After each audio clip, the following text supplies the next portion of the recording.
नमस्कार, देश के सबसे पसंदीदा डिबेट शो राष्ट्रवाद में आपका स्वागत है। मैं हूं सुशांत सिन्हा। राष्ट्रवाद यानी देश से बढ़कर कुछ नहीं। देश में एक तरफ ज्ञानवापी और मथुरा विवाद कोर्ट में चल रहा है। इस विवाद के बीच पिछले कुछ दिनों से ऐसा नैरेटिव सेट किया जा रहा है जिससे देश का माहौल खराब किया जा सके। खुद को मुसलमानों का पैरोकार कहने वाले तथाकथित मुस्लिम हितैषी आम मुसलमानों में नफरत फैलाने का काम कर रहे हैं। सरेआम मंच से विद्रोह वाली बातें कही जा रही हैं। जमीयत उलमाए हिंद ने देवबंद में 2 दिन सम्मेलन का आयोजन किया। उस मंच से नफरती बोल बोले गए। ऐसे कई प्रस्ताव पास किए गए। ये कोशिश की गई कि मुसलमानों में डर फैलाया जाए। यूसीसी यानी यूनिफॉर्म सिविल कोड जैसे कानून का आने से पहले ही पुरजोर विरोध किया गया। वहीं कल ही दिल्ली में इंडियन इंटेलेक्चुअल मुस्लिम मीट का आयोजन हुआ, जिसमें देश के मुसलमानों को उकसाने की पूरी कोशिश हुई। इंडियन इंटेलेक्चुअल मुस्लिम मीट को संबोधित करते हुए तौकीर रजा ने कहा कि उन्हें 20,000 नौजवान मिल जाएं तो कफन बांध कर आए, तब देखिए क्या होगा। लोग तैयार बैठे। वहीं फारूक अब्दुल्ला ने एक बार फिर पाकिस्तान की पैरवी की और यहां तक कह दिया कि अगर पड़ोसी मुल्क से बात नहीं की तो 75 साल में हमने जो कमाया वो मुल्क तबाह हो जाएगा। पहले सबको सुन लीजिए। मैंने फैसला लिया, तन्हा फैसला लिया, मैंने किसी से मशवरा नहीं किया। कफन बांध के निकला और मैंने कहा मुझे सिर्फ 20,000 नौजवान चाहिए हैं जो कफन बांध कर आए। मुझसे लोगों ने कहा कि मियां ये मत करो, बीवियां अपने शौहरों को, माएं अपने बेटों को घर से नहीं निकलने देंगी। मैंने कहा जो भी हुआ मैं ऐलान कर दिया। मैंने 20,000 बुलाए थे, अल्हम्दुलिल्लाह 2 लाख आए और इससे यह साबित होता है कि लोगों में कितनी बेचैनी है और कितनी हिम्मत और जज्बा है। लोग तैयार बैठे हैं। मुश्किल यह है कि बिल्ली के गले में घंटी कौन बांधे। घंटी बांधना पड़ेगी। जब तक हमारे पड़ोसी के साथ भी बात नहीं होगी,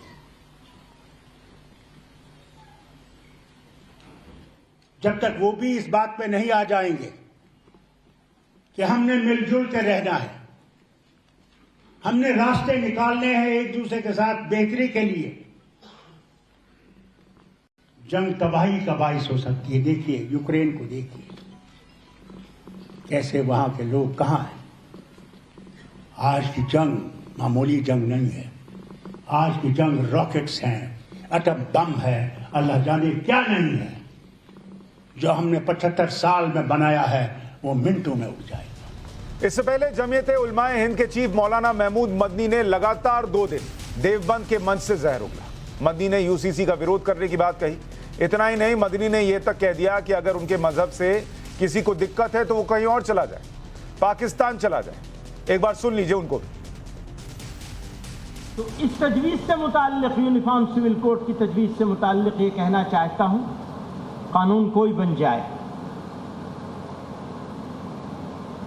अगर मुसलमान शरीयत पर चलने का अज़्म कर ले तो कोई कानून उसका रास्ता नहीं रोक सकता। तुमको अगर बर्दाश्त नहीं है हमारा मजहब तो तुम कहीं और चले जाओ।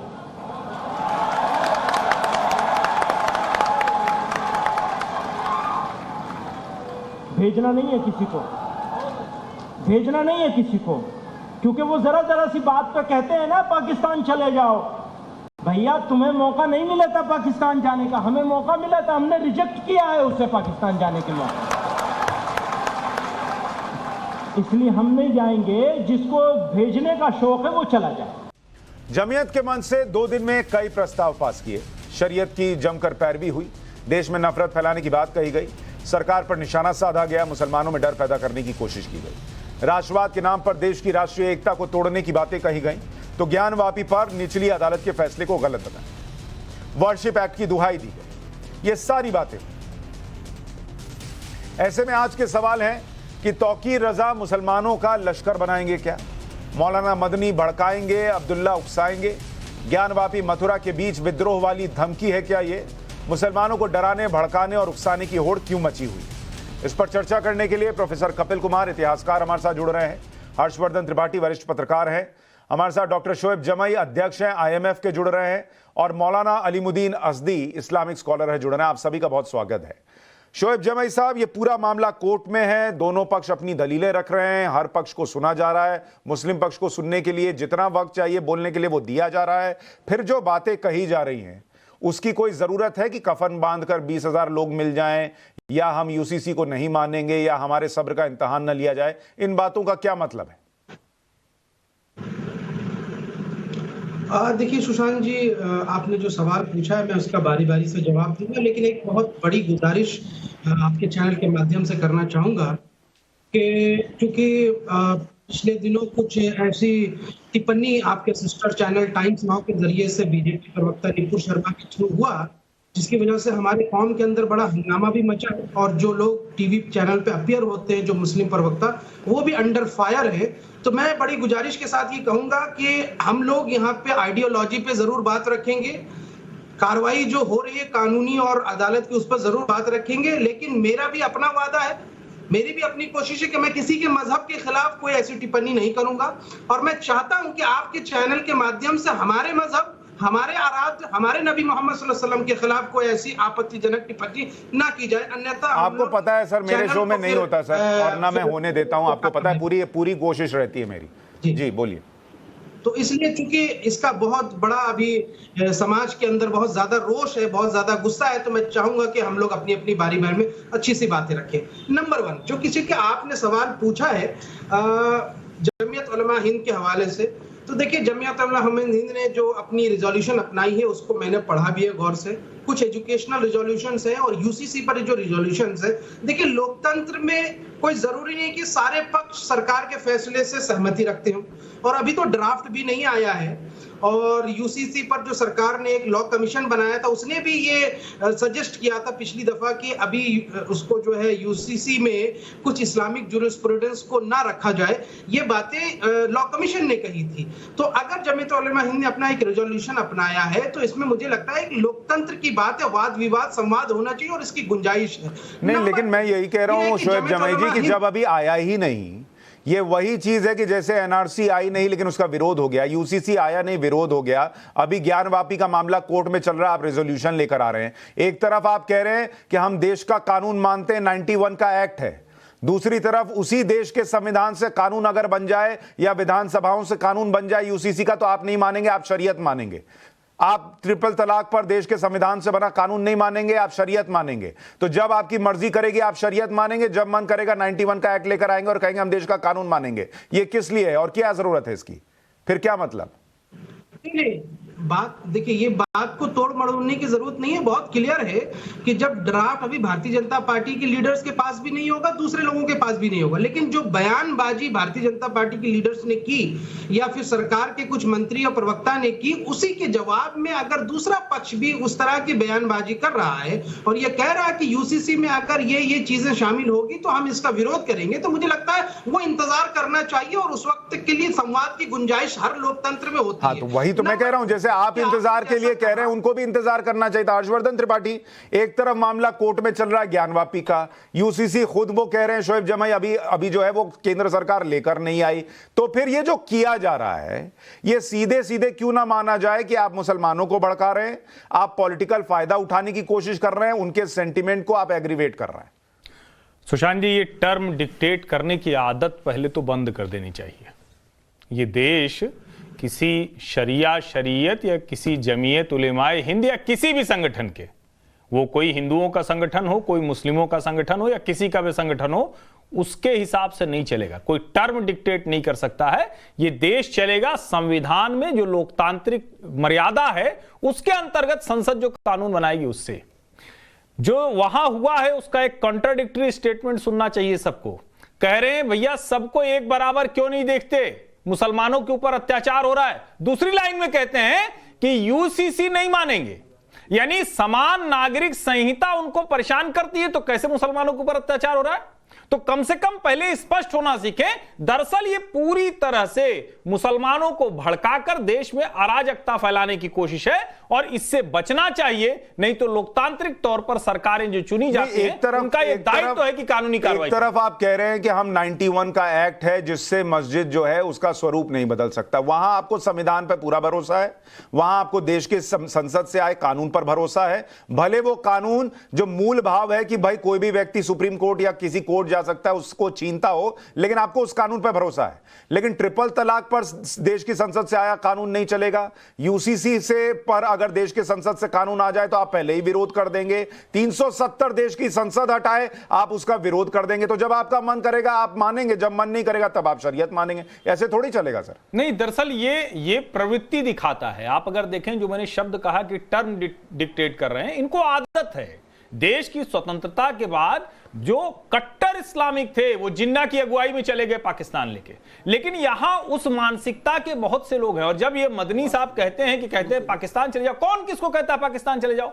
जब आप भारत देश के हितों के खिलाफ बात करते हुए दिखते हैं, जब आप ये कहते हुए दिखते हैं कि नहीं नहीं हम यहां के कानून को नहीं मानेंगे, हमारी कुछ विशेष कानूनी मान्यताएं हैं, हम कुछ विशेष तरह से चलेंगे। मैं कह रहा हूं इस देश पर जो भी विचार जो भी पैदा हुआ उसका पहला हक यहां है, और बाकी संविधान की मर्यादा में रहिए, कानून की मर्यादा में रहिए, वहां जाकर आपको कहने की जरूरत नहीं पड़नी चाहिए। शोएब जमा अभी आप रुकिए, रिस्पॉन्ड कीजिएगा, एक इनिशियल कमेंट ले लूं। मौलाना अलीमुद्दीन, अगर देश के संविधान से चलना है तो फिर शरीयत की बात क्यों करनी? सीधा बोलिए, जो कोर्ट से फैसला आएगा उसको मानेंगे, और अगर नहीं मानना है तो फिर यह क्यों कहना कि भाई हम देश के संविधान के हिसाब से चलते हैं? भाई कोर्ट की या तो कार्रवाई हो रही है उसका इंतजार कर लीजिए, और नहीं तो फिर जो कर रहे हैं उसको भड़काना ही माना जाएगा देश के मुसलमानों को। आप समझने की कोशिश कीजिए, 1947 में जो हमारा दस्तूर बना उसमें ये संवैधानिक हमारा हक है, हमारी शरीयत अलग होगी, हमारा मुस्लिम पर्सन लॉ अलग होगा, और हमारे मजहब में कोई मुदाखलत नहीं करेगा। फिर बार बार ये संशोधन जो होता है इसकी क्या आवश्यकता पड़ जाती है? अभी आप मिसाल दे रहे थे मौलाना महमूद मदनी की कि उन्होंने भड़का दिया।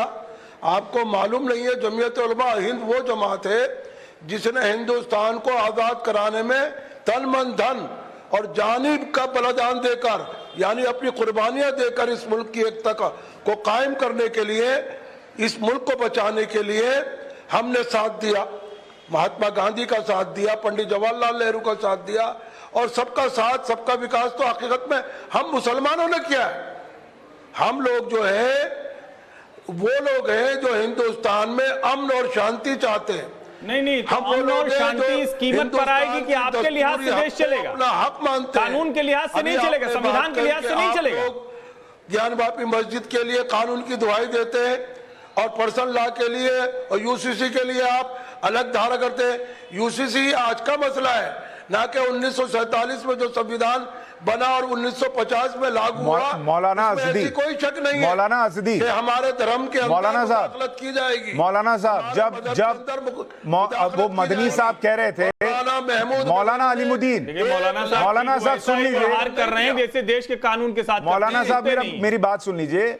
जब अभी वो मदनी साहब भी कह रहे थे कि हमने पाकिस्तान छोड़कर हिंदुस्तान चुना। बहुत अच्छी बात, आपने हिंदुस्तान चुना, लेकिन जब हिंदुस्तान चुना तो आपको क्लैरिटी थी ना कि ये पाकिस्तान की तरह की कोशिश करिए। सुनिए मेरा प्रश्न सुन लीजिए पहले। जब आपने हिंदुस्तान चुना तो आपको क्लैरिटी थी ना कि ये संविधान से चलेगा, सारे लोगों के लिए समान जो है कानून होंगे, वो देश के। पाकिस्तान जाना है तो चले जाइए। सर मेरा प्रश्न सुन लीजिए। जब आपने जो मदनी साहब कह रहे हैं मैं उसी को जोड़ रहा हूं कि अगर पाकिस्तान को आपने छोड़कर हिंदुस्तान चुना तो ये जानते बुझते चुना ना कि भाई यहाँ ये संविधान से चलेगा, ये कुरान से नहीं चलेगा। जो कुरान से चलने वाले थे उधर चले गए, जो संविधान से चलने वाले थे वो इधर रुक गए। अब संविधान अगर ये कहेगा कि आपको देश की अदालतों के फैसले मानने होंगे और मामला ज्ञानवापी का कोर्ट में है, तो आप पहले रेजोल्यूशन लाकर क्या दिखाना चाह रहे हैं? किसी के कहने से पाकिस्तान चले जाएंगे? नहीं, ये हमारी जन्मभूमि है। अरे भाई, हमने इसको अपने खून से सींचा है। मैं आपसे क्या पूछ रहा हूं? आप फिल्मी डायलॉग दे रहे हैं। मैं आपसे कह रहा हूं कि अगर आपने चुना हिंदुस्तान को तो संविधान से चलने का फैसला किया था ना। संविधान ये कहता है कि देश के कानून को मानना होगा। जब मामला कोर्ट के अंदर चल रहा है तो पहले क्यों भड़का रहे लोगों को कि लोग कफन बांधकर आ जाएं और ये हो जाए और वो हो जाए?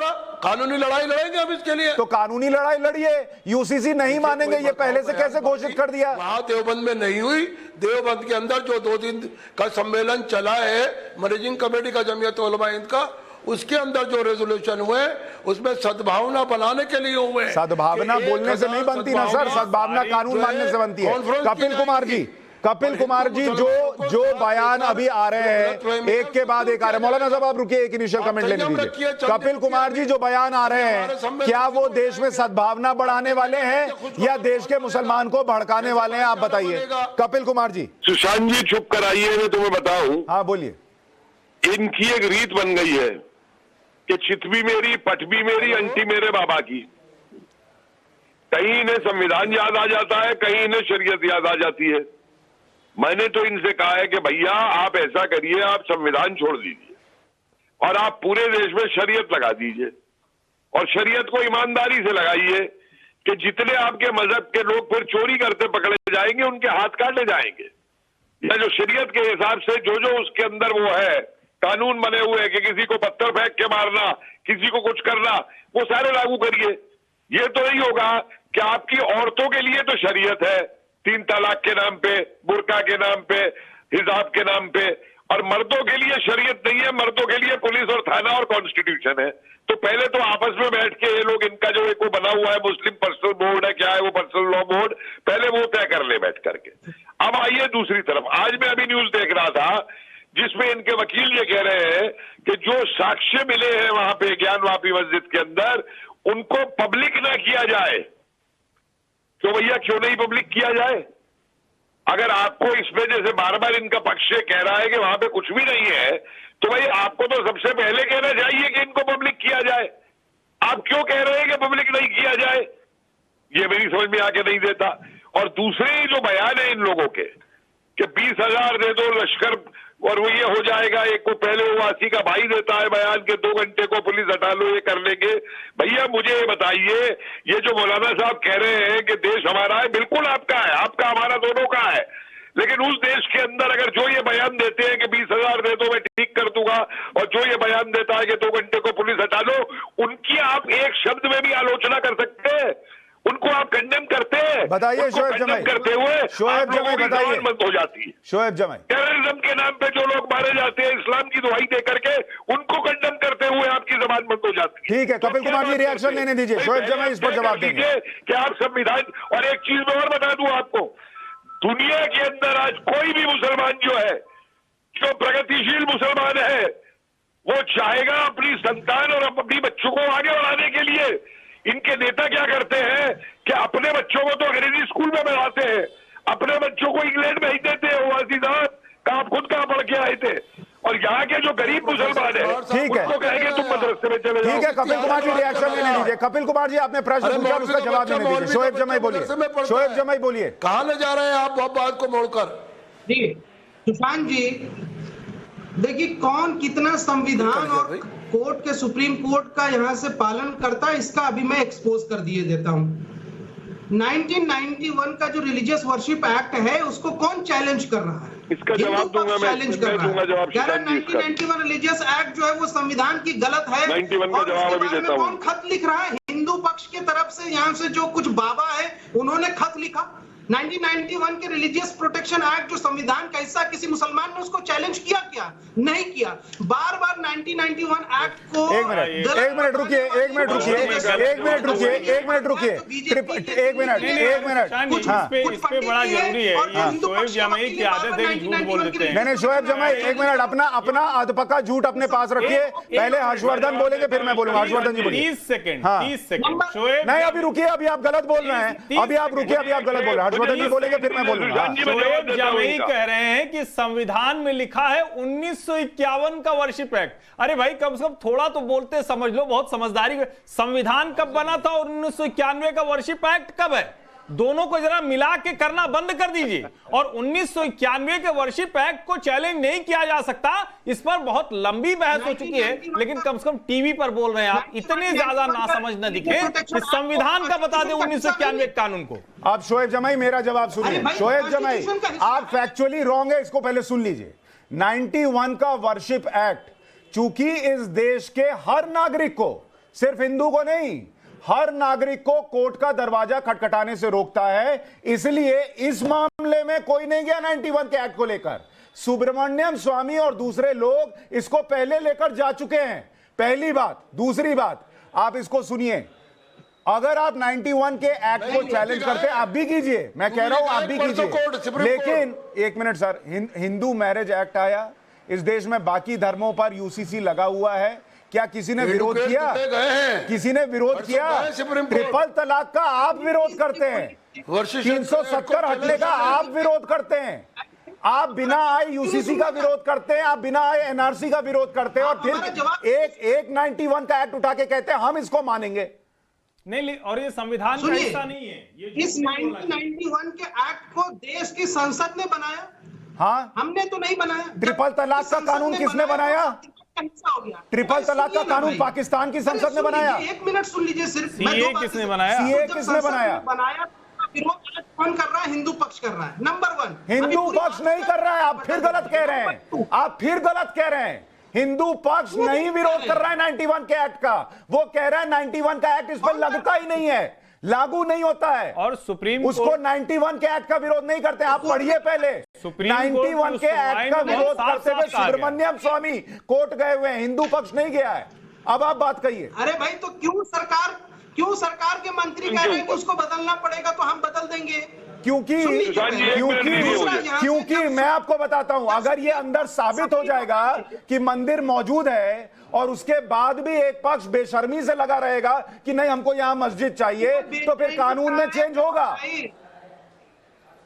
अरे इतना बेचैन है, भारतीय जनता पार्टी के लीडर भी इतना बेचैन नहीं होते जितना आप हो जाते हैं। एक बात मैंने सिर्फ बोला और आपने मुझे बोलने ही नहीं दिया।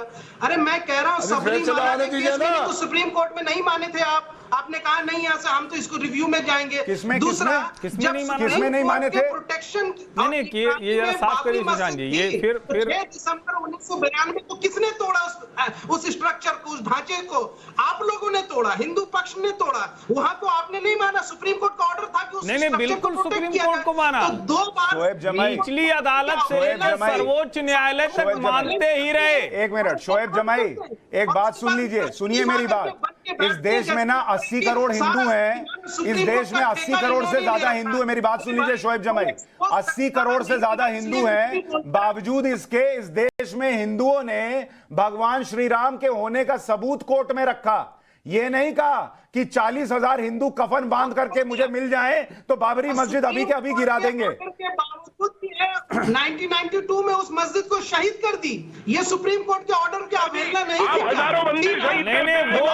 और आप मंदिरों को शहीद कर करके उस पर जबरदस्ती बैठे रहें और कहें कि हिंदुओं का कोई सेंटिमेंट नहीं है, हिंदुओं का कोई सेंटिमेंट नहीं है, और 91 में गैर कानूनी कानून लेकर आए और उसका सहारा लें। प्रोफेसर कुमार साहब,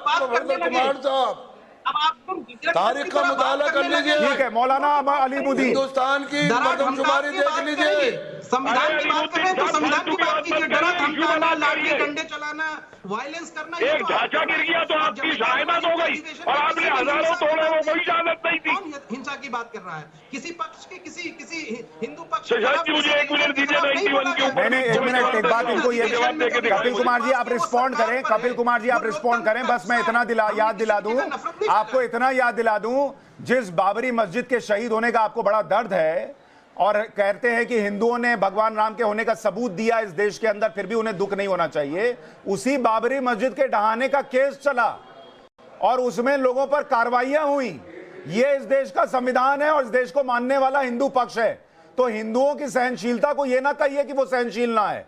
कपिल कुमार जी बोलिए, फिर मैं मौलाना साहब आप पे आऊंगा। देखिए, ये बार बार 91 का जिक्र करते हैं एक्ट का, उसमें जो कहते हैं ये लिखा हुआ है कि जो स्टेटस क्यो 47 में था वही उसका रहेगा इबादत करने का।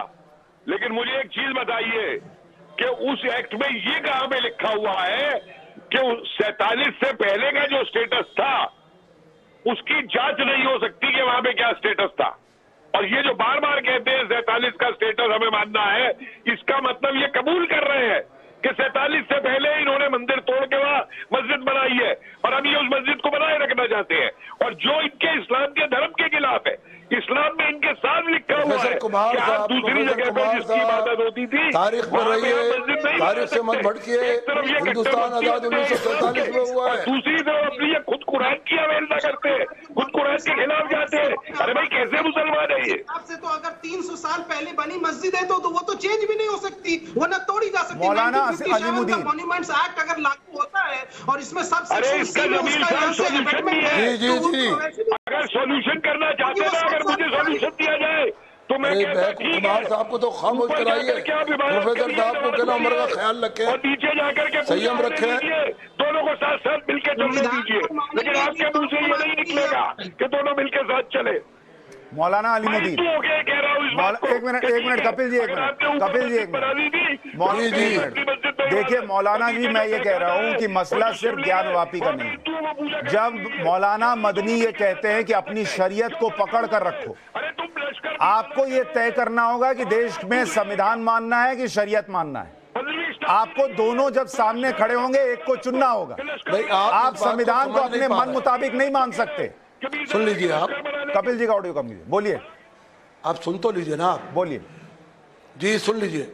उनका कहना यह है, मौलाना महमूद असद मदनी का, वो अपने लोगों से खिताब कर रहे हैं, हिंदुस्तान से खिताब नहीं कर रहा है। पहले तो ये गलतफहमी पैदा दूर कर दीजिए। रही दूसरी बात, मौलाना मदनी का जो कहने का मकसद है, विस्तार से समझने की कोशिश कीजिए। 1947 में जो 1950 में हमारा मुल्क 1947 में आज़ाद हुआ और हमारा संविधान 1950 में लागू हुआ। 1950 में जो संवैधानिक हक है, हम उसकी चर्चा कर रहे हैं, ना कि हम यूसीसी पे कर रहे हैं, ना कि हम ये मस्जिद और मंदिर के झगड़े के लिए कर रहे हैं। हमारा कहना यह है, मुल्क चलेगा कानून से, हम उसका आदर सम्मान करते हैं। लेकिन मौलाना महमूद मदनी ने अपनी कौम से कहा है, लेकिन फिर मौलाना अलीमुद्दीन, शोएब जमाई और हर्षवर्धन त्रिपाठी पर अलग अलग कानून क्यों चलेगा? केवल मुसलमान मौलाना अलीमुद्दीन, अगर कानून और संविधान से सब चलेगा तो हमारे ऊपर और आपके ऊपर अलग अलग कानून क्यों चलेगा? जमीयत उलमा हिंद, उसके वो अध्यक्ष हैं। ये आप समझने की कोशिश मौलाना साहब, आप सुनते नहीं है, थोड़ा सा सुन भी लीजिए। एक प्रश्न वो पूछ रहे, सुन लीजिए, फिर जवाब दीजिए। जी बोलिए। नहीं, मैं यही कह रहा हूं, आपने बड़ी अच्छी बात कही, मैं आपसे पूरी तरह से सहमत हूं। लेकिन फिर मौलाना अलीमुद्दीन, शोएब जामई या फिर हर्षवर्धन त्रिपाठी, इनके ऊपर अलग अलग कानून क्यों लागू होगा? आप लोग क्यों विशेष दर्जा चाहते हैं? अगर आप शरिया शरीयत वाले पाकिस्तान नहीं गए, अफगानिस्तान नहीं गए, हिंदुस्तान में हैं, तो आप संविधान की तारीख आपको क्यों नहीं याद रहती है? आप तारीख क्यों भूल जाते हैं? मौलाना साहब का फोन कट गया है। शोएब जमाई, आप रिस्पॉन्ड करें। हिंदू मैरिज एक्ट आपके अलग से लागू होता है। अगर आप उसमें मुसलमानों का कानून लाएंगे तो बेटी को आपको हिस्सा देना पड़ेगा। बताइए, हिंदू मैरिज एक्ट को यहाँ से चेंज नहीं, वो सारे अधिकार दिए गए हैं, कम्युनिटी में लागू होता है। मैं कह रहा हूँ सारे अधिकार दिए गए हैं। हिंदुओं में जो भी आपको लगता है कि सुधार है, हम तो आपको भी बोलने का अवसर दे देते हैं। हम तो ये कह रहे हैं कि आप उंगली उठा लेने, कोई दिक्कत नहीं, हम सुधार लेंगे। लेकिन आपको क्यों डर लगता है मुस्लिम महिलाओं को, लड़कियों को खुला रखने में? उनको क्यों कैद में बांध के रखा हुआ है? हम तो कह रहे हैं ना, जितनी भी कुरीतियां होंगी, जो भी आपको लगता है गड़बड़, वो सब देंगे हम। लगातार दे रहे हैं, लगातार हम दे रहे हैं। आपको दिक्कत हो रही है, आपको होती है कि निकाह जरीब क्यों ऐसे जाकर बॉक्सिंग कर रही है? आपको मुश्किल है कि पढ़ाई में क्यों हिजाब बिना जाएगी? शोएब जमाई, इस देश में जो घूंघट प्रथा है, अरे हिजाब की क्यों बात करते हैं आप? अरे रुकिए ना, क्या लेना देना आपका हिजाब से? अरे रुकिए, हिजाब से लेना देना कैसे नहीं है? जब हिंदुओं में हिंदुओं में घूंघट प्रथा है, उसको खत्म कराने की हमने लड़ाई लड़ी है, उसको खत्म करने की बातें होती है। अगर हिंदुओं में कुरीतियां हैं तो उसकी बात होती है। नहीं, अलीमुद्दीन हिजाब में क्यों नहीं आए? मौलाना अलीमुद्दीन हिजाब में क्यों नहीं आए?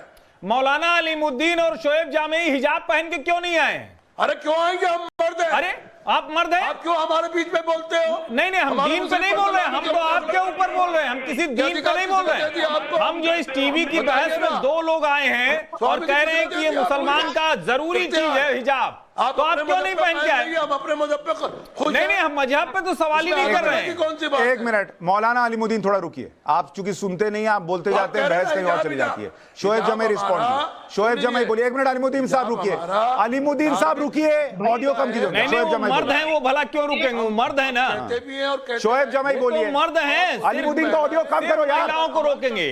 बोलिए शोएब जमाई। हर्षवर्धन जी, मैं आपको वरिष्ठ पत्रकार मानता हूं, भले आपकी आइडियोलॉजी से मैं सहमत नहीं हूं, लेकिन आपने जिस तरह का अभी लॉजिक दिया, इलॉजिकल बात कि हिजाब पहन के क्यों नहीं आते, अरे तो आप मंगलसूत्र पहन के क्यों नहीं आ गए? ये मैं बात बोल सकता हूं, आप भी आइए मंगलसूत्र। नहीं नहीं, अरे आपको कुछ पता ही नहीं है, फिर हिजाब पहन, आपको पता नहीं है कि हम भी शादी में अंगूठियां पहनते हैं, पति पत्नी दोनों पहनते हैं, और मंगलसूत्र उसकी पहचान है। हिजाब किसकी पहचान है? शोएब जामी, हिजाब किसकी पहचान है? मंगलसूत्र तो कहते हैं कि हमारा ये पति इसलिए पहन रहे, हिजाब किसके लिए पहनते हैं? बताइए, आप आइडियोलॉजी छोड़िए ना। हिजाब किस लिए पहनते हैं? हिजाब किस लिए पहनते हैं? महिलाओं के लिबास का। क्यों लिबास का? कहां लिखा है? कुरान में तो कहीं नहीं लिखा है।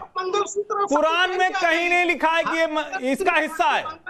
साड़ी पहन के आएंगे क्या? नहीं नहीं, कहीं किसी को बंदिश नहीं है, कहीं किसी को बंदिश नहीं है, कोई चाहे पहने या ना पहने। एक मिनट, शोएब जमाई, शोएब जमाई, कोई बंदिश नहीं है। शोएब जमाई, शोएब जमाई, शोएब जमाई, एक बात बताइए। शोएब जमाई, आपने कहीं, हम लोग शोएब जमाई, मैं समझ रहा हूं आपके पास जवाब नहीं है, आप इतना तर्क नहीं है, इतनी समझ नहीं है, इसलिए कुछ भी कुतर्क करोगे, लेकिन फिर भी फंस गए। टीवी पे लोग देख रहे हैं। शोएब जमाई, मुझे ये बताइए, आप मंगलसूत्र का मसला लेकर आए, क्या मंगलसूत्र नहीं पहनने पर या मंगलसूत्र पहनना ही है, ऐसी कोई जबरदस्ती आपने देखी है? मेरे दफ्तर में कितनी ही शादीशुदा महिलाएं आती हैं काम करने के लिए, कोई मंगलसूत्र नहीं पहनता। मेरी खुद की पत्नी, सर, मेरी खुद की पत्नी गहने हर वक्त मंगलसूत्र नहीं पहनती है, और कोई जबरदस्ती नहीं है कि उसको पहनना ही है, उसकी आजादी है। वो जब दिल करेगा पहनेगी, जब नहीं मन करेगा नहीं पहनेगी। लेकिन आप हिजाब जो है वो जबरदस्ती करते हैं, महिलाओं पर लादते हैं, थोपते हैं। ये देखिए, ये संविधान के खिलाफ है, इसलिए कह रहा हूं कि हम मर्द हैं, वो औरतें हैं। मुसलमान औरतों के लिए इस्लामिक स्कॉलर ऐसे कह रहे हैं। हमारे यहाँ भी कोई शादी का जोड़ा हमेशा नहीं पहना जाता, निकाह के वक्त पहना जाता है। हिजाब पहन के आती है, जो बच्चियां हिजाब पहनती हैं, उसका चॉइस है। अरे संधू जो है वो मिस यूनिवर्स है, वो कहती है मैं हिजाब नहीं पहनती हूँ, लेकिन जो बेटियां हिजाब पहनना चाहती हैं उनका चॉइस है। शोएब जमाई, मैं आपको विजुअल दिखा दूं, 4-4, 6-6 साल की लड़कियों को हिजाब पहनाया हुआ है, वो 4 साल की लड़की की चॉइस है हिजाब। Are you being honest with yourself and your religion and your country? Not at all. आप उस 4 साल की, 6 साल की बच्ची को हिजाब पहना रहे और कह रही है उसका चॉइस है। जब जरूरत हम ले लेंगे आपका साथ। अभी आप संयम बरतिए, बैठिए खामोशी से, अपने समाज की चर्चा। और अगर उसका मन नहीं है और फिर भी उसको पहनना पड़ा। देखिए, मसला इसका नहीं है, मैं कह रहा हूं, आप सुनिए, आपको उसको हिजाब पहनाना है, आप पहनाइए। सुनिए शोएब जमाई, मैं कह रहा हूं आपको उसको हिजाब पहनाना है, पहना दीजिए। आपको उसको हिजाब पहनाना है, पहनाइए। हम लोग हिंदू लड़कियां भी घूंघट में न रहे, इसकी लड़ाई लड़ रहे हैं। ये गलत मुस्लिम लड़कियां भी हिजाब में न रहे, इसकी लड़ाई लड़ रहे हैं। लड़कियों को आजादी हो, इसकी लड़ाई लड़ रहे हैं। पर मैं आपसे सिर्फ एक सिंपल सी बात कह रहा हूं, मैं आपसे सिंपल सी बात कह रहा हूं।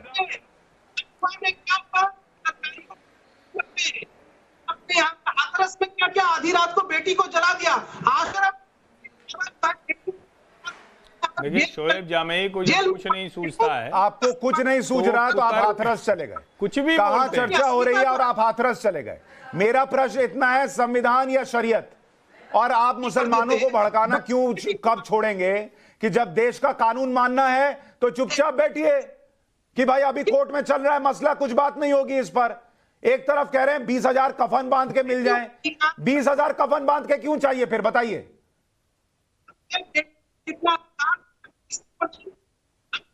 शोएब जमे, आपका ऑडियो ठीक नहीं है, मैं ठीक करा रहा हूं। कपिल कुमार जी, मुझे यह बताइए, अगर देश का संविधान ही मानना है तो 20,000 लड़के कफन बांध के किस चीज के लिए चाहिए? किस चीज के लिए? वो शाहरुख पठान का ये स्वागत करते हैं, देखिए उस दिन क्रिमिनल का।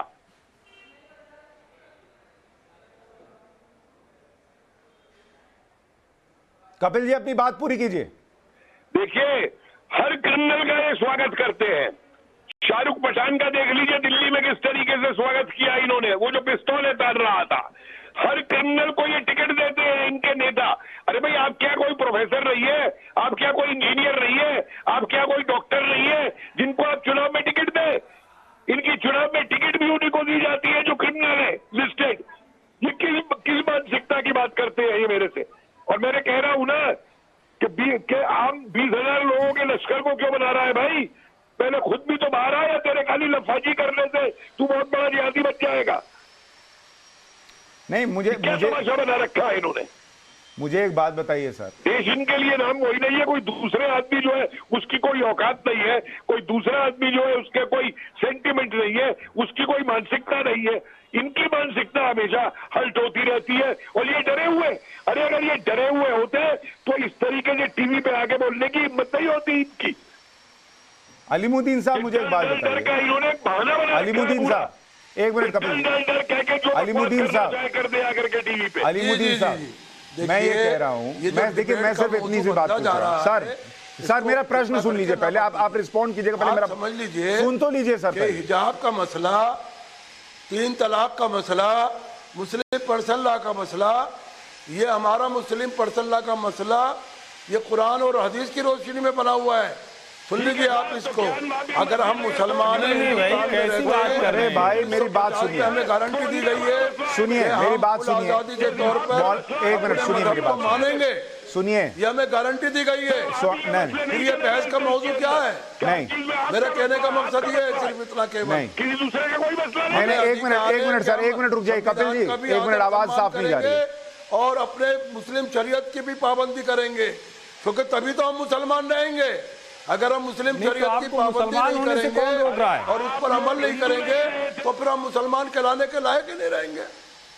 नहीं लेकिन ये वाला तो मत कीजिए अलीमुद्दीन साहब कि आप मर्द हैं तो कहेंगे कि नहीं औरतें ये करें और हम ये करेंगे। ये मर्द वाला मुसलमान होना बंद कर दीजिए। अरे आप देखो अलीमुद्दीन साहब, आपको क्यों चिंता हो रही है? नहीं हमें चिंता नहीं है सर, हम इस देश के सभ्य नागरिक हैं और हमें संविधान के दायरे में वो सारी बात कहने का अधिकार है। मामला है नहीं, ये आप समझिए इसको, आप मुसलमान रहिए हम हिंदू रहे, इसमें कोई दिक्कत नहीं। अरे सुनिए ना, लेकिन समाज में अगर आप निकल रहे हैं तो सभ्य बनेंगे ना। क्या आप कहेंगे नहीं हम मर्द हैं, हम अपनी औरत के साथ कुछ भी करेंगे? ममालिक नहीं, ये नहीं हो सकता है। जो बिगाड़ने के आप संविधान की रोशनी में सब करना पड़ेगा। स्वामी जी आपको एक कानून लागू करना पड़ेगा हर देश के नागरिक के ऊपर। ऐसा नहीं होगा देश का एक नागरिक कुछ और कानून, दूसरा कुछ और कानून। एक मिनट अलीमुद्दीन साहब, आप शरीयत की बात, अलीमुद्दीन साहब आप बात करिए। अलीमुद्दीन साहब, कॉमन बात ये होगी, अलीमुद्दीन साहब, बच्चियां, हमारे बच्चे, हमारे नौजवान नस्ल किस रूप पर जा रही है, किस रोड पर जा रही है, उसको रोका जाए। नहीं, देश के बच्चे हैं वो, देश के बच्चे हैं, संविधान से चलेंगे। पर डिबेट होनी चाहिए। देश के बच्चे हैं, संविधान से चलेंगे, चाहे हिंदू हो या मुसलमान हो। वो तो हो गई बहुत चर्चा, चाहे हिंदू हो या मुसलमान हो, देश के बच्चे बच्चियां हैं, वो संविधान से चलेंगे, इसमें भ्रम कहाँ है? और अमेरिका का और यहूदियों का, इसराइल का जो हम रूप धारण कर रहे हैं उससे बचना चाहिए। अरे कमाल कर दिया कल्चर को यहूदी और इजराइल की सभ्यता को बचाना चाहिए। अलीमुद्दीन जी थोड़ा रुकिए, थोड़ा ब्रेक भी लगाइए, चर्चा का समय निकालिए। शोएब जमाई बोलिए, हमारी चिंता, शोएब जमाई बोलिए। सुशांत जी हाँ बोलिए। हाँ सुशांत, असल में क्या है कि दूसरे किसी प्रोग्राम का ऑडियो ओवरलैप हो गया था, इसलिए मुझे आवाज क्लियर नहीं आ रही थी। मैं एक पॉइंट रखना चाह रहा हूं सुशांत जी इसमें कि देखिए जमीयत उलमा हिंद का जो अधिवेशन हुआ, आप इसमें एक अच्छाई देखिए कि ये भी एक धर्म संसद की तरह था। सारे मुसलमानों के बड़े बड़े धर्म गुरु यहाँ जमा थे। आपने इस धर्म संसद में देखा कि किसी दूसरे मजहब के खिलाफ कोई नफरत कही गई हो? नहीं कही गई। हाँ, सरकार के खिलाफ या सरकार की पॉलिसी पर उन्होंने बोला, विपक्ष भी बोलता है, लोकतंत्र में होगा, उसकी कोई बात नहीं। स्टेट से आपकी यहां से ना इत्तेफाकी हो सकती है, स्टेट की पॉलिसी से मेरी ना इत्तेफाकी हो सकती है, लेकिन मुसलमानों के धर्म संसद में कभी भी किसी दूसरे धर्म के खिलाफ, जैसा कि हरिद्वार में हुआ, दिल्ली में हुआ, आपने नहीं देखा। हमने किसी को नहीं कहा कि पाकिस्तान हम नहीं जाएंगे, तुम चले जाओ, फैलाएंगे, नहीं कहा। तो जमीयत उलमा हिंद का जो धर्म संसद था, जो ये इजलास था, ये हरिद्वार और दिल्ली वाले धर्म संसद से लाख गुना बेहतर था। नहीं शोएब जमई, किसको मदनी साहब ने कहा कि हिंदुस्तान छोड़ के चले जाओ? किसी आइडियोलॉजिकल मुद्दे, किसको कहा ये बता धर्म के खिलाफ नफरत नहीं फैलानी। नहीं कोई ओथ नहीं लिया गया। अरे शोएब जमई, अरे मित्र सुन तो लिया करो, एक लाइन का जवाब दे दो, सिर्फ एक लाइन का। शोएब जमई, आप मुझे सुन पा रहे हैं क्या? एक लाइन का जवाब दीजिए ना। किसको मदनी साहब ने कहा कि भाई हमारा पहनना खाना पसंद नहीं तो हिंदुस्तान छोड़ दो? मारने काटने की। शोएब जमई, आपको आवाज आ रही है? किसी ने नहीं की। शोएब जमई, आपको आवाज आ रही है? जी आ रही। अच्छा ठीक है, आप पूछिए।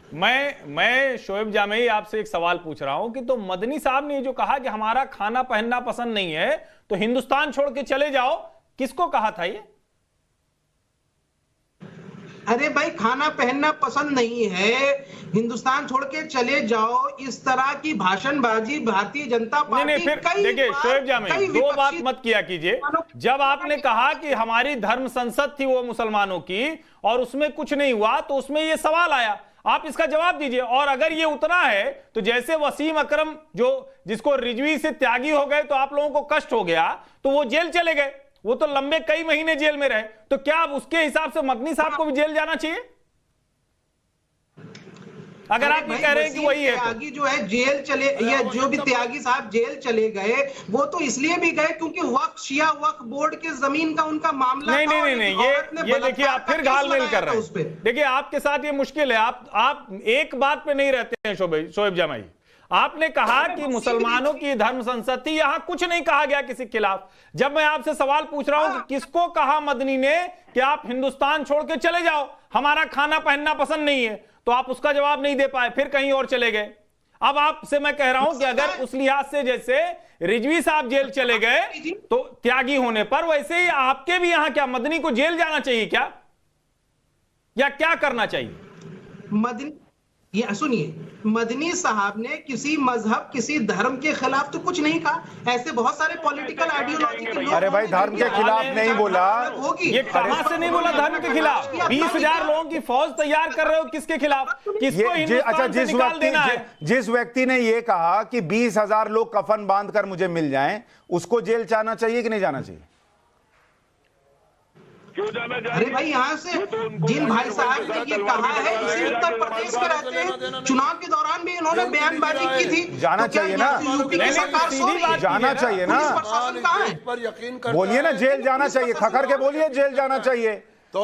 यूपी में रहते हो, होनोलुलु में रहते हो, एक पिक्चर उठा रहे हैं, दिखा रहे हैं, ये ठीक नहीं है, ये उनकी निजी राय है। अच्छा, वहां धर्म संसद में किसको जेल जाना चाहिए वो आप तय कर रहे थे टीवी पे बैठ के, और अभी वहां जो कह रहा है 20,000 लोग कफन बांध के चाहिए, ये यूपी सरकार तय करेगी, क्योंकि ये बोलने वाला एक मुसलमान है। हम उसके हिमायती नहीं है, हम उसकी हिमायती नहीं है, हम उसके साथ नहीं है। अरे साथ नहीं है तो विरोध भी तो नहीं कर रहे ना सर। अरे सर, कभी तो खुल के बोल दिया कीजिए, हर वक्त ऐसे भी क्या मर्द बने रहना। हम उनके साथ नहीं है, और हम हिंदुस्तान बरेलवी शरीफ से उनका मसला अलग है, दोनों को मत कीजिए। जमीयत में जो रिजोल्यूशन पास किया, नहीं जमीयत क्या, सब मिला के चर्चा हो रही है, उस पर क्यों नहीं बात होगी? उस पर क्यों नहीं बात होगी? अकबरुद्दीन ओवैसी पे क्यों नहीं बात होगी, जो मुसलमानों को भड़का रहे हैं? किसी को मारने काटने या हिंसा फैलाने की बात नहीं की, जैसा कि हरिद्वार के लीडर है, पंडितों के जरिए से हुआ, तो आप इसको अप्रिशिएट तो कीजिए। नहीं तो हरिद्वार में जो हुआ तो उसकी कानूनी कार्रवाई हुई, और उसी भाजपा को जिसको आप कह रहे हैं कि कुछ नहीं करती, उसी के कानून में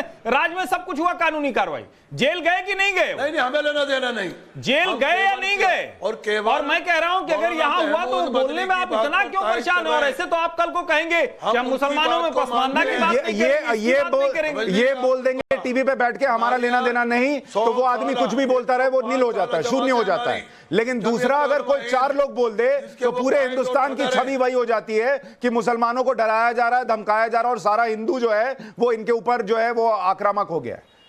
वहां भी तो कोई साथ नहीं देता, जेल गए वो लोग, किसी ने विरोध नहीं किया।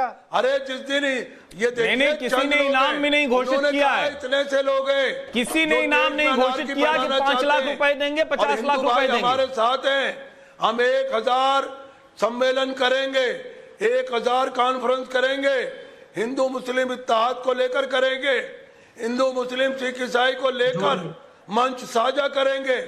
आप उनकी बात को विस्तार से अपने टीवी चैनलों पर दिखाइए, उनके बयान को।